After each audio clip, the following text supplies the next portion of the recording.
Vamos a saludar a Nicolás Kreplak, viceministro de Salud de la provincia de Buenos Aires. Se viene un evento, por supuesto, estamos viviendo una pandemia en la provincia de Buenos Aires, pero también se viene un evento histórico que tendrá que ver seguramente con la vacunación, cuando se pueda contar con estas vacunas. Sabemos que están en fase 3 todavía. Nicolás Kreplak, ¿qué tal? Marco Cittadini, aquí junto a Martín Canay, Verónica Rosales y todos en la tarde del Plata los saludamos. ¿Cómo está? ¿Qué tal? Buenas tardes, ¿cómo están? Bien, muy bien. Me exagero mucho si digo que probablemente sea la campaña de vacunación más importante, al menos en el corto plazo, de la historia. Y es probable, ¿no? Porque también es una pandemia muy particular, claro. Es una vacuna que llega en plena pandemia, esto no se ha visto nunca, porque siempre las pandemias de enfermedades agudas como esta transitan primero y las vacunas aparecen después para contener otros rebrotes. Uh-huh. Así que sin duda creo yo que es el episodio epidemiológico más impresionante del cual tengamos algún registro, y la vacuna, cuando esté, si es que está efectivamente, como esperamos todos, va a ser a nivel mundial la campaña de mayor envergadura en vacunación que se tenga registro. Claro, porque yo pensaba, se dijo mucho que los laboratorios están produciendo a riesgo, ¿no? Que están empezando a producir mientras testean. Pero también los estados están asumiendo una gran cantidad de riesgo, de planificación, de pensar para adelante con algo que todavía obviamente no se sabe, ¿no? No, por supuesto. No hay el impacto que tiene en nuestra vida, no solo en las muertes, en la enfermedad, que por supuesto lo tiene, sino también en la vida social, en la economía mundial y en todo lo que es este mundo, y especialmente con la circulación y la globalización que tiene.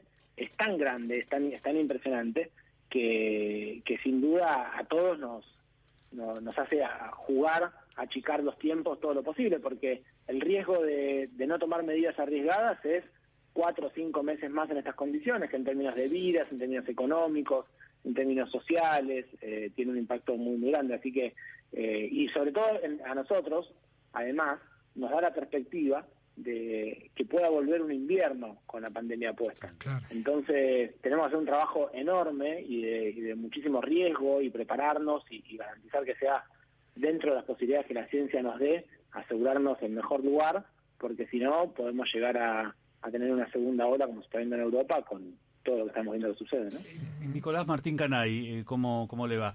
Metodológicamente le pregunto cómo va a ser. Bueno, Argentina, como muchos países del mundo, ha hecho una precompra o una reserva de varias de las vacunas que están en fase 3. A medida que van terminando o se van autorizando cada una de estas vacunas, ¿Argentina va a comprar todas o la primera? ¿Cómo es metodológicamente? Bueno, hay varias vacunas vacunas candidatas, todavía se llaman así, que están avanzando con sus fases 3, que podemos tener información. Ayer, por ejemplo, una empresa muy importante comunicó que tenía también para las próximas semanas presentar y registrar una vacuna, con lo cual, si bien nadie presentó, ya hay varias que están diciendo que en las próximas semanas pueden presentar su información de fase 3 como para registrarlas. Y esto es lo que sucede. La fase 3 es la última fase de investigación que sucede antes del registro de utilización a nivel global, comercialización o distribución al público. Hay varias que están en ese momento. Así que si todo sucede así, lo que estamos haciendo todos los estados es garantizarnos que nos toque la que necesitamos, al menos para cubrir la población de riesgo en primera instancia, y luego para vacunar al resto de la población.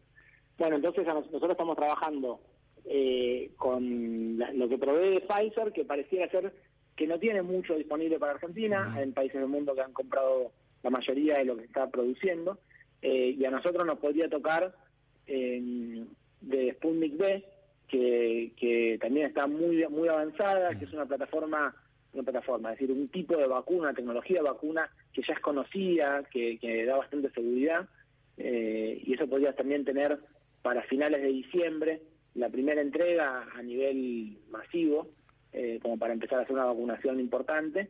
Y también tenemos un contrato firmado por el Gobierno Nacional con una producción que se va a hacer entre Argentina y México de la vacuna que desarrolló la Universidad de Oxford y AstraZeneca. Con esas, más una parte de lo que le toca a Argentina junto de un banco que se hizo con la OMS, que también podría estar llegando para cerca de abril, tendríamos la intención de tener el 100% de lo necesario para cubrir con vacunas en toda la población. Verónica Rosales le va a hacer una pregunta, viceministro. Quería preguntarle con respecto a la logística, porque de llegar la vacuna a la Argentina, imagino que deben implementar obviamente una logística adecuada para llegar a todos. Ahora, esta vacuna necesita de un tratamiento especial, a diferencia de las otras vacunas, hay que ponerla en un estado muy especial, ¿no?, de conservación. Sí, también es cierto que, y yo creo que esto parece interesante, ¿por qué esta vacuna, la de Pfizer, se conserva con menos 80 grados? Eso es bastante difícil, son ultrafreezer, no hay muchos, así que la logística es muy, muy difícil. Es una tecnología muy nueva, es un desarrollo muy novedoso, interesantísimo desde el punto de vista biotecnológico, pero bueno, tiene esta complejidad. La de Sputnik se utiliza a menos 18 grados, también precisa una cadena de frío bastante estricta, pero bueno, esto sucede también un poco, ¿por qué no son iguales que otras vacunas? Porque estamos haciéndolo más rápido, quizás en 6 meses ya tengamos una versión más estable que pueda ser utilizada con otras condiciones de refrigeración, pero para no perder el tiempo, el desarrollo farmacéutico, cuando ya se hizo el desarrollo medicamentoso, empezamos a utilizarla antes. Entonces, nosotros tenemos que garantizar en la provincia de Buenos Aires, la idea es que el gobierno provincial centralice la logística, porque podemos garantizar la adecuada cobertura de la cadena de frío, por un lado, y por otro lado, porque como va a ser tan masiva la campaña de vacunación, nosotros no queremos que los centros de salud dejen de atender lo que tienen que atender. Las consultas de niños sanos, los pacientes crónicos, de salud sexual. Y si tenemos todos los centros de salud llenos de punta a punta del día por la cola de vacunación, no vamos a poder trabajar adecuadamente bien, eso va a ser varios meses. Así que vamos a duplicar, es lo mismo que hicimos con todo en la pandemia. Con las terapias intensivas hicimos lo mismo, para no sacar de la cama a aquel que puede tener un infarto, hicimos más del 148% de la cantidad de camas que había.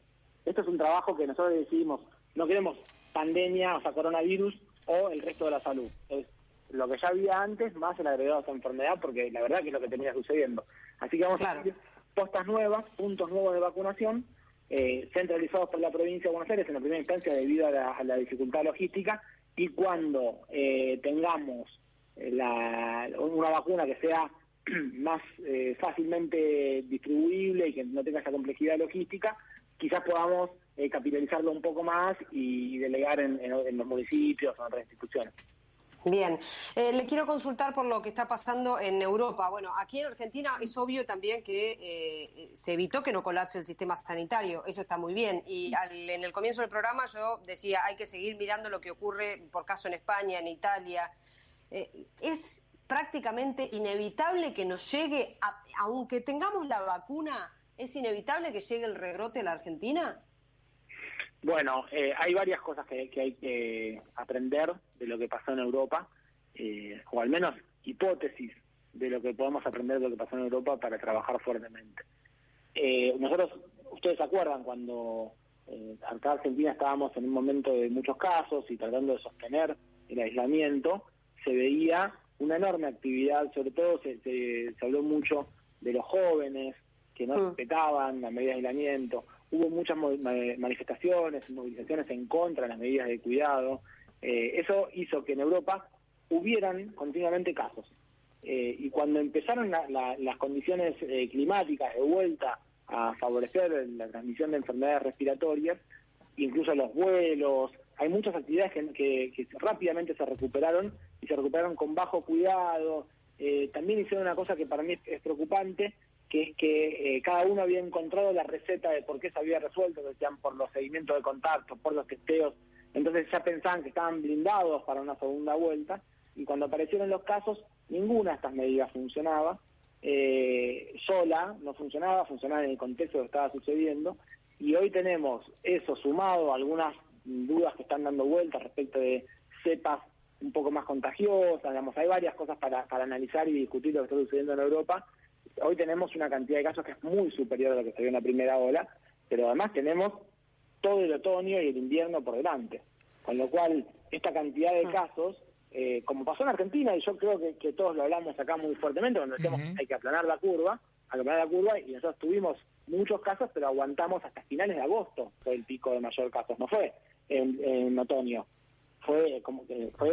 logramos meses de achatar la curva, y nuestro pico fue un pico no tan pronunciado, a diferencia en comparación con lo que se veía, la velocidad de crecimiento semanal, con lo cual todos los servicios se iban acostumbrando y preparándose. Lo que está pasando en Europa, estos son muchos casos muy rápido, una ola con un pico de vuelta, como se ve en la primera vuelta.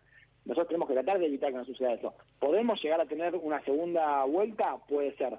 Lo que no podemos permitirnos es que nos pase, que nos suban rápidamente, claro. Y ni bien empiece el otoño tengamos la saturación del sistema. Tenemos que volver a meternos en una situación de mucho cuidado para, si llegara a suceder que tenemos una segunda ola y que no tenemos una vacuna efectiva y que se haya aplicado a toda la población, volver a garantizar que se achate la curva.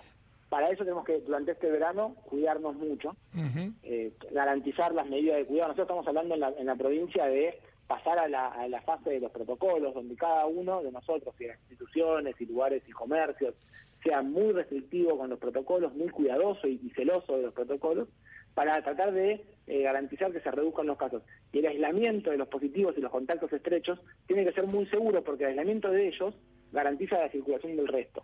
Entonces tenemos que hacer un trabajo muy fuerte para bajar la curva bien rápido, tener un verano sin transmisión comunitaria en la mayoría del país, y podemos hacer que en el país no haya más transmisión comunitaria y que sean solamente por brotes, tanto mejor, y hacer una campaña de vacunación. Por eso insistimos tanto en arrancar lo antes posible y lo más masiva que se pueda, para que cuando llegue de vuelta el otoño, estamos hablando de abril, y abril queda cerca, tener una buena parte de la población ya vacunada y no arrancar de una base de casos altos, sino lo menos posible. Nicolás, generalmente siempre existieron los antivacunas, son grupos minúsculos, pero ahora se ha sumado, por lo menos aquí en la Argentina, no sé cómo es en otros lugares del mundo, grupos más mediáticos que han ideologizado la vacuna. Creen algunos que viene con una hoz y un martillo, la jeringa. ¿Les preocupa esto? ¿Crees que va a influir en la campaña de vacunación? No, yo sinceramente no creo que influya tanto en la campaña de vacunación. Me parece que las dudas e incertidumbres de la mayoría de la población son entendibles ante la falta de información. La falta de información tiene dos bases. Una, que la investigación científica no terminó, entonces no podemos comunicar científicamente las cosas. Si me preguntan a mí, yo no puedo dar certezas. Entonces eso genera un grado de incertidumbre. Si me van a vacunar y no saben, no es que no sabemos. Cuando llegue el momento de vacunar, ya vamos a tener toda la información científica para poder utilizar las vacunas. Eso es un primer punto. Y un segundo punto es que lamentablemente, lo estamos viendo en todo el mundo, en Argentina también, hay un sector mediático y político que no tiene una agenda propositiva, que no tiene algo para contar interesante, novedoso, solidario, y entonces lo único que puede hacer es operar sobre sensaciones de temor, de incertidumbre, que todos tenemos, porque estamos transitando un año horrible desde todo punto de vista. Entonces apoyarse en eso para construir su plataforma de popularidad o plataforma política, bueno, habla de algunas miserias que yo creo que todos tenemos que identificarlas. No hay que enojarse, pero hay que transmitirlo con claridad. Sobre todo el tema de responsabilidad del sistema de salud. Seguro. Son personas que están batallando contra la salud del pueblo, ¿no? Seguro. Nicolás, no le quiero robar mucho más tiempo, pero en un minuto al menos, ¿se piensa en centros de vacunación en escuelas? Algo de eso había leído. ¿Quiénes serían los primeros? Digo, ¿están ya esas fases de vacunación más o menos organizadas? Sí, por supuesto que esto depende de cuántas vacunas tenemos, ¿no? Porque, claro, por supuesto. Nosotros en la provincia de Buenos Aires tenemos una población priorizada en términos teóricos, si es que tuviéramos la oportunidad de tener estas vacunas, de aproximadamente 6 millones de personas, que incluyen adultos de más de 60 años, adultos más de 60 años, entre 18 y 59 años con factores de riesgo, y los trabajadores esenciales, que para resumirlo diríamos salud, educación y seguridad. Con esta población, que son 6 millones, sería la primera etapa que quisiéramos tener cubierta de acá hasta marzo, si todo sale bien, digamos, si tenemos la vacuna en finales de diciembre, para poder arrancar las clases, para poder arrancar las situaciones el año que viene de una manera distinta. El objetivo de vacunación igual incluiría a la mayor cantidad que se pueda a toda la población, en principio a todos los adultos, y luego, si hay estudios que avalen también para el uso en niños, a toda la población, para tratar de erradicar la pandemia todo lo que se pueda. Y eso lo pensamos hacer en instituciones que podrían ser escuelas, porque no, que como yo decía recién, no queremos ocupar todos los centros de salud con esto, claro. Y queremos hacerlo, necesitamos, la mayoría va a ser al aire libre, porque va a ser verano y porque mejora al aire libre. Esto es una de las pautas de cuidado más importantes. Todo lo que podamos hacer al aire libre, hagámoslo al aire libre. Pero hay una parte que tiene que ver con la cadena de frío, que tiene que ser una institución, así que posiblemente utilicemos algunas escuelas, si es que se puede, o otras instituciones parecidas, para centralizar el trabajo. Pero bueno, esto van a ser miles de personas trabajando de sol y sombra, como venimos haciendo todo desde que empezó esta pandemia, para garantizar esta masiva campaña de vacunación en tiempo récord. Nicolás Kreplak, gracias por estos minutos con La Tarde del Plata, ha sido muy amable. Muchas gracias a ustedes, hasta luego. Que esté muy bien. Nicolás Kreplak, viceministro de Salud de la provincia de Buenos Aires.